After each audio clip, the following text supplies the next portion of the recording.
All right, 3 o'clock. Great to have you with us. You missed anything, Odyssey.com rewind. Couple notes for you. Cash Ticket Season 2 is out. We're going conference by conference. Then we'll get to the NFL, and then God help us, the games start, and it turns into a fiesta. We got to talk about Michigan State. We really did a deep dive with U of M. We talked a ton of Lions. And this is something where I don't know if I'm attacking it from the right angle, but I guess we'll find out. It is, I think, Mel Tucker's entire career comes down to this year. And what I mean by that is this. No, I do not expect MSU to compete for anything of note. I do not expect a trip to Indy. I do not expect going to Columbus. What I'm saying is he stuck by what I think right now are very questionable coordinators in Jay Johnson and Scotty Hazelton. And part of doing the research with other teams is like, hey, Rico has pounded Clemson into the dirt.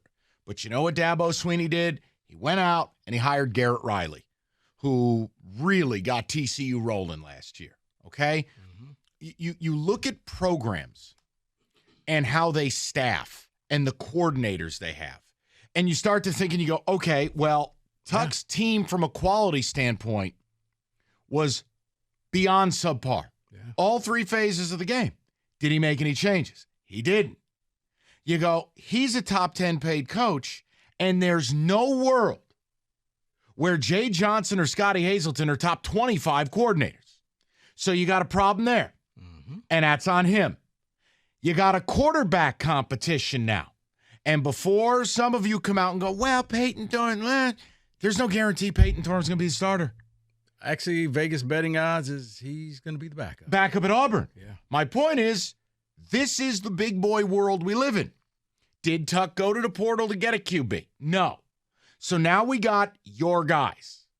It's one of three guys who take the job. Mark D'Antonio was 0 for 3 on quarterback competitions. He botched all three of them. The happy accident was Connor Cook. Connor Cook saved Mark's bacon. Well, now Mel Tucker's got a quarterback competition that he has to get right. If you get it wrong, in today's world, you're going to lose the guys maybe you should have chose. Yep. If you get it right, you're going to have a multi-year starter, which is super valuable. So then we get to part 3. The part 3 is this, and Rico, I can't put a number on it, so work with me. Quality quotient. Just quality control. Clock management. Special teams. Okay, I got you. I got you. A defense that isn't 130th in America. Stupid penalties, idiocy, blown assignments. So look, I clock management, I think, is the biggest thing, because even though they beat Illinois, they gave it away. He did his best to lose that game. Illinois just simply said, no, Merry Christmas. You take this game. So I like the idea of Mel Tucker modernizing MSU, taking some of the oxygen in the room and putting it, giving MSU more of a spotlight. I like what he's trying to do.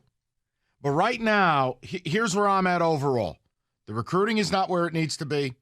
The transfer portal is not where it needs to be. The product on the field is not where it needs to be. And even if you take COVID and say totally fake, here's what we have. We have a tale of 2 seasons. 11-2, holy hell, lightning in a bottle. And then I would argue the single worst season of football I've watched since Bobby Williams. Because at least John L's teams, the offense cooked. What I watched last year was the lowest caliber football since Bobby. I was going to say since 2016, but I get you. You know what? 3 and 9 years. Go ahead, take it. Yeah. At least the defense played a little. You're right. They damn near beat Ohio State. 16, we had a defense, and anything under John L., at least you knew the offense was flying up and down the field. Right. Yes. Last year, it was you didn't really know what you were looking at. You literally went to the games, held your breath, and hoped that they could somehow win it because somebody would make a play doing something. You knew it wasn't going to be the kicker. Right. So somebody needed a pick six. Somebody needed to break a 80-yard run. And you're right. With the coordinators, when you put it that way, it was like, yeah, you're right. He doesn't have top 25 coordinators. And the reason why I'm so high on Penn State is not because of James Franklin. They went out and got Manny Diaz. Manny Diaz went, and he has changed that defense that Penn State probably has the number one defense in the Big Ten. Had it last year, probably going to have it again this year. You're looking at the players and everything that he brings, and he's stuck with these guys. And I don't know why. I mean, my only thing is they didn't want to buy out the coaches because they're getting the $1 million contracts that I think end after this season. Okay, little so brother. They just didn't want to buy out coaches. No, then that's straight, little bro. Because your coach can't be out there making $10 million a year. And then I got to hear, we can't buy out $1 million. Right. It's very D'Antonio-esque that he is so loyal to these guys, except for these guys, he didn't grow up coaching with these guys. It's easy to say, yeah, you know what, Jay, didn't work out. Godspeed to you. Right. Going to move on. No, and look, I'll throw the number out. 248-539-9797. I don't know if we want to do this where it's how much pressure, because I don't think he's going to get fired, and he will have 2024. My point is, if this year doesn't look different, if this year doesn't put a high-quality product that, again, brutal schedule, but if you can't get to 8 wins, you're not much of a coach. That's just reality. Even if I say to you, you're automatically losing to Michigan, Ohio State, Washington, and Penn State. That's 8-4. That's 8-4. Yeah. And I don't want to hear about it. That means you're beating Maryland, you're beating Nebraska, you're beating Iowa, you're winning the 50-50 games. Teams you should beat. That's what you're paid for. 50-50 games, you should win those games. What value is a coach if he only wins the games he's favored by 21 in? I look at Jay Johnson, and that was the head scratcher to me because the defense had a ton of injuries and you had the suspensions. I'm not cutting Scotty Hazelton slack, but you had to start 29 different people. On offense, Mike, no, you didn't have the injuries. You didn't have all of that stuff. You had all of these pieces. Your offense did nothing. So that was the big head scratcher of, oh, yeah, we're bringing Jay back. Like, why? I think if he has a good year and makes the right moves, if this works out, I think he'll be just fine at MSU. What I'm selling you essentially is, if this doesn't work this year, that if his coordinators that he stubbornly kept fail him, if he makes the wrong move in a quarterback competition, if the quality control is bad, he's doomed. It's a razor's edge. He basically everything has to align up, because you're right. One slip up and it's a house of cards. It's something to me, and it's 248-539-9797. Again, I know that I'm not labeling this, what's the pressure index? No, he's not on the hot seat. But that doesn't mean we can't have a proactive conversation about how important this season is if you're Mel Tucker. Like, at a certain point, the contract does matter, okay? If he goes out and you don't win 7-8 games this year, it's open season on the contract, even for me. Because, Mike, you look at teams. The good coaches realize it's coaching free agency. You know what? We need a better defense. We need better special teams. We need better this. Who's the best one in the group of 5 teams? Let's go get that guy. Who's the best one in the MAC? Let's go get that assistant coach. We're going to bump him up here. What fired coach can come in and help us out as a air quote special assistant? No, it's even better. When you look look at Michigan. Harbaugh all of a sudden stopped saying, I'm just going to keep my guys around. He started firing people, going at people from different places. They started winning.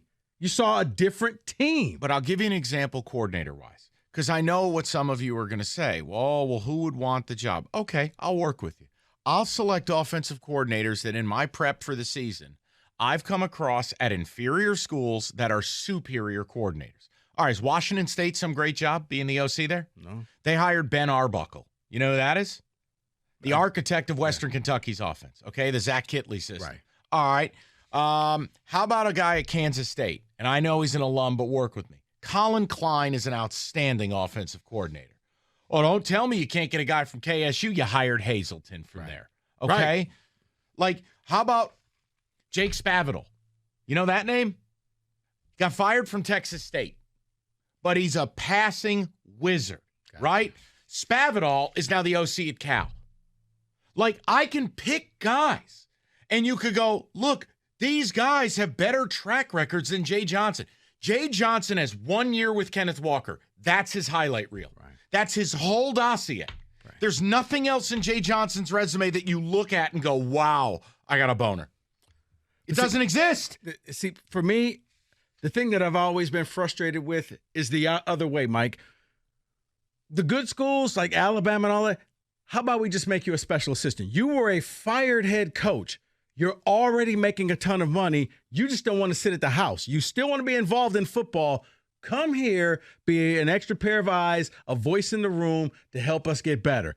Fired pro coaches, fired college coaches who are set to make, put it like this. If something were to happen, let's just hypothetically say Tucker gets fired, you know good and well Saban or Kirby Smart are going to bring him down there as a special assistant, coordinator type of thing where he's just an extra pair of eyes in the room. We don't have to pay him anything because Michigan State's still paying him a $100 million contract. They never go after that person. It's almost like we're going to win this out of spite. We don't need any extra help. And I say you absolutely do.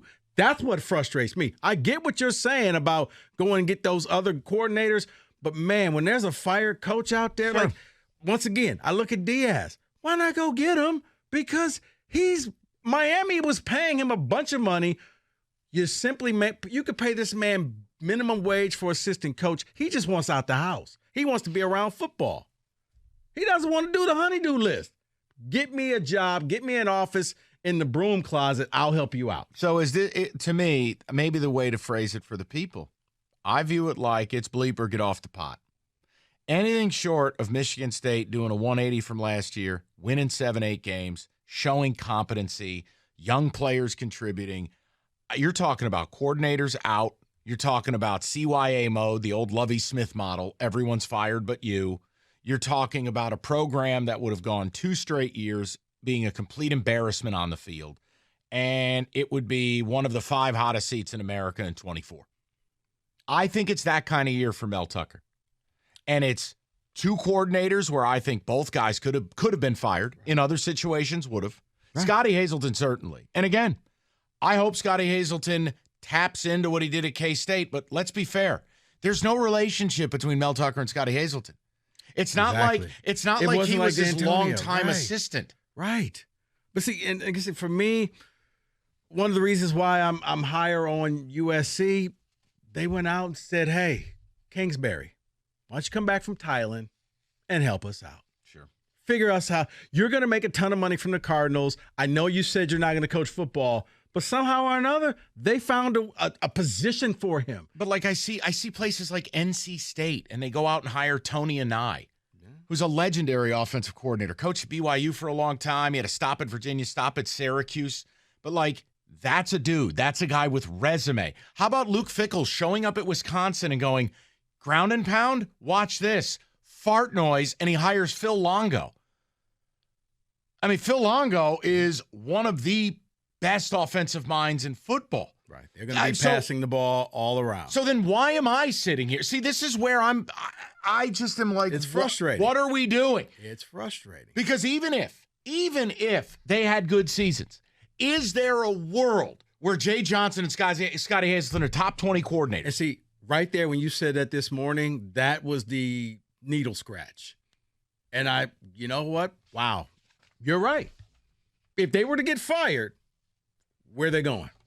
Nowhere. Who's picking them up? Jay Johnson will be a group of 5 OC, and Scotty Hazelton will be lucky to be working at the one Blockbuster that's left in like Bend, Oregon. And that right there should tell you everything you need to know. If you let your so my point, it's that kind of year for Mel Tucker. Yeah. He has to show something here. Otherwise, if you don't, the narrative that it is, well, you were made by Kenneth Walker, that narrative becomes true.